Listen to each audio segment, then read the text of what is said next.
is, sa Bible study na yun, kung saan kami na-invite ng designer, nalaman ko din na si Jesus, pumupunta siya sa simbahan, Sabbath.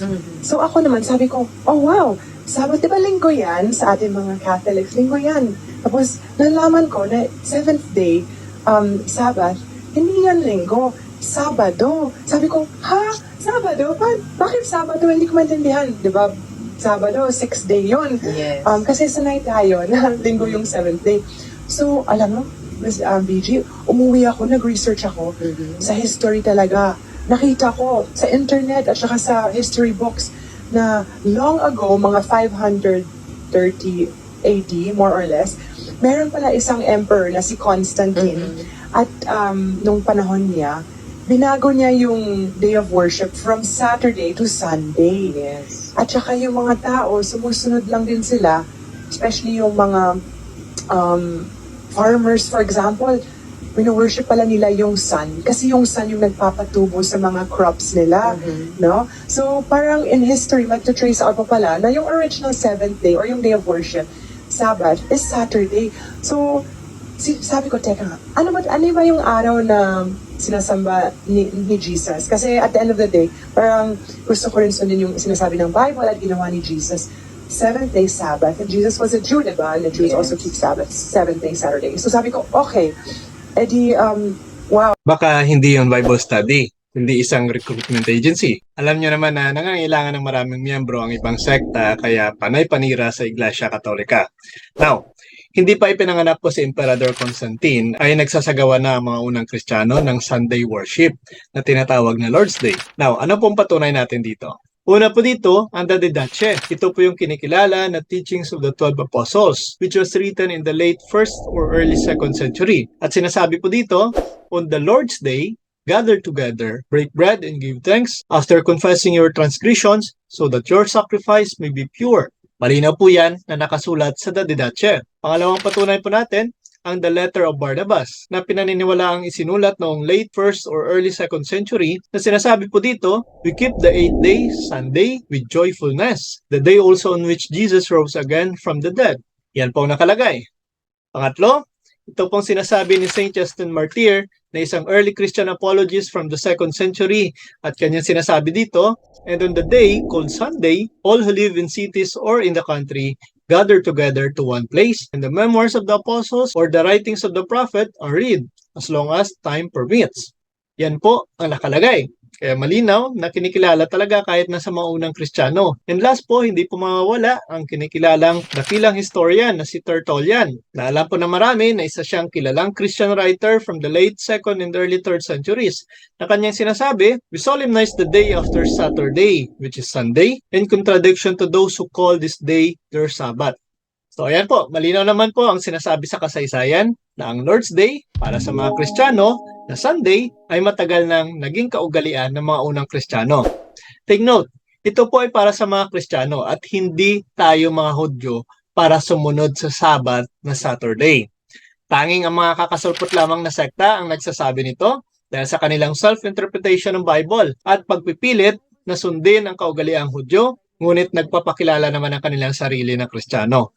Ang Kristiyano po ay Kristiyano at noong dumating si Kristo, nagturo siya ng kautosang pang-Kristiyano at pinawalang bisa niya ang kautusan ng mga Hudyo noon kasama ang mga utos at alituntunin nito upang mula sa dalawang lahi, Hudyo ka man o Hintel, ay maging isang bagong bayan na nakipag-isa sa kanya at sa gayon ay magkaroon ng kapayapaan. Constantine did not change the Saturday Sabbath to Sunday in honor of a Son of God, kagaya po ng kanyang sinasabi kanina. Yan po ay gawa-gawa lamang na story ng mga kapatid nating anti-katoliko at hindi talaga naaayon sa history. Ang paglipat mula sa pangingili ng Sabbath on Saturday sa pagdiriwang ng Lord's Day, which is Sunday, as the day of Christian worship, ay nauna na kay Constantine at makikita talaga ang kaugnayan pabalik sa sinaunang simbahan. Hindi ito gawa-gawa lang ng simbahan, ngunit ito ay may basihan talaga sa mga mahahalagang kaganapan sa muling pagkabuhay ni Kristo. It was influenced by the various factors including the commemorations of Christ's resurrection on the first day of the week, the practice of gathering for the Eucharist on Sunday, at ang pagnanais na makilala ang Kristiyanong pagsamba sa mga gawaing Hudyo. Iba ang mga gawaing Hudyo sa mga gawaing Kristiyano.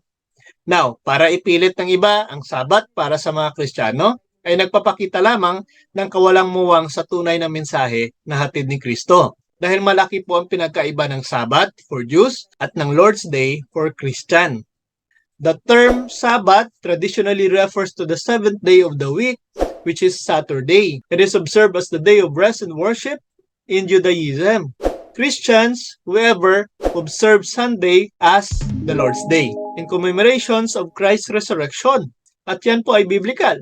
Malinaw po ito na itinuturo ng katisismo ng simbahan na ang Sunday ay malinaw na nakikilala sa Sabat na sinusundan ito ayon sa pagkakasunod-sunod ng bawat linggo. For Christians, its ceremonial observance replaces that of the Sabbath. Ang Sunday po ay tinutupad ang espiritual na katotohanan ng Sabat ng mga Hudyo at ipinapahayag ang walang hanggang kapahingahan ng tao sa Diyos. While Sunday holds a special place in Christian worship, it is considered the primary day of communal worship and celebration. Hindi po ito tinutukoy bilang ang Sabat. The shift from Saturday to Sunday as the day of Christian worship was a deliberate choice made by early church to commemorate the resurrection of Christ at upang makilala ang mga kaugaliang Kristiyano mula sa mga tradisyong Hudyo. Kaya malinaw po na walang katotohanan na si Constantine ang pasimuno ng tinatawag nating Lord's Day para sa mga Kristiyano. Ito po talaga ay naging practice na kahit pa ang mga unang Kristiyano noong unang panahon. Kaya matibay talaga ang pinag-ugatan ng tradisyon na ito. Sana po ay nakatulong ang video na ito, mga ka-curious. Maraming salamat po sa inyong walang sawang pagsubaybay sa ating YouTube channel at sa ating Facebook page. At kung nagustuhan niyo po ang video na ito, please like and share at i-follow and subscribe nyo na rin po ang ating Facebook page at YouTube channel upang mas lumago pa ito at mas marami pa ang maabot nito. At upang maipagpatuloy po natin ang mga gawain na ito. I-follow and subscribe po ninyo ang mga YouTube channel ng kapatid natin. Punto por punto, pananampalataya at katwiran, Jando Alabado page, katotohanan ay ating pag-usapan, Mr. 721 Catholic, kaabag sa simbahan, Tata Rosal, pagsisiwalat ng katotohanan, God's Healing Mission by Brother Angel, and of course yung YouTube and Facebook page natin, Mr. Curious Catholic. Huwag niyo po itong kalimutan, suportahan niyo po ito at sana po ibahagi ninyo sa mga kakilala ninyo upang mas marami pang mabot nito at mas marami pa ang matulungan. At sa mga kapatid po natin na nagbibigay ng kanilang suporta, maraming salamat. Sa inyo na nag-send ng stars, maraming salamat po. Gagamit po natin ito sa pagpapalago ng ating munting page at of course sa mga pinaplano pa po natin mga corporal works of mercy na pwede po nating mapagbahagian ito. Muli po, this is Mr. Curious Catholic, ang inyong lingkod at kapanalig na magbibigay sa inyo ng mga kasagutan sa mga katanungan na matagal ng bukang bibig sa ating pananampalatayang Katoliko na hatid lang naman ay pag-ibig. Pro Deo et Ecclesia. Sa Diyos po ang lahat ng papuri. Hello friends, I am Sister Eleanor Garlito of the Dominican Sisters of Molo. I strongly suggest to follow Mr. Curious Catholic. It is a very good program which can lead us closer to Jesus in the Eucharist. And at the same time, I also encourage you to visit the Museum of Mother Rosario here in Molo. And you will see and experience the greatness, the sweetness, the presence of God in Mother Rosario's chapel. You can also experience the closeness and the intimacy of friends together with all the relics of the saints here in the museum.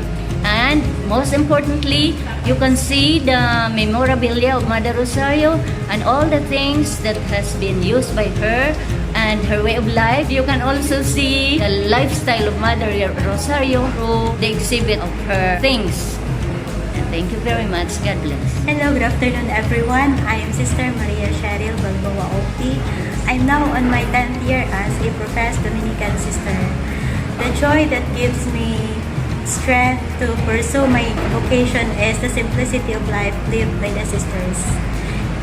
If you want to join us, come and visit us.